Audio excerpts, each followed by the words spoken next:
ici, on se trouve en fait légèrement en arrière du point de départ de la statue de Louis XIV de Bernin. On est ici sur le toit de la Samaritaine,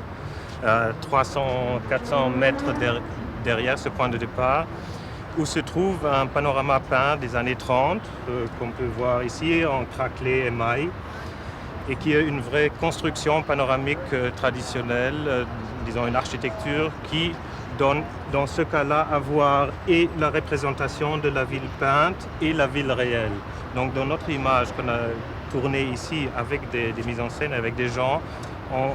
le panorama va plus loin que juste décrire la globalité d'un espace autour, mais il donne à voir aussi des choses qui sont très près, qui sont ces gradins, qui sont des chaises, qui est tout ce matériel qui forme le mobilier urbain, qui forme la ville.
Okay.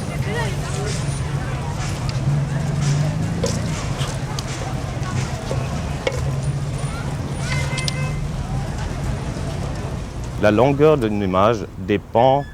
de la longueur de la pellicule qui est dans cet appareil rotatif sur son pied et qui tourne autour de son axe de vitesse différente. Alors ce qui est important évidemment que le début de l'image et la fin de l'image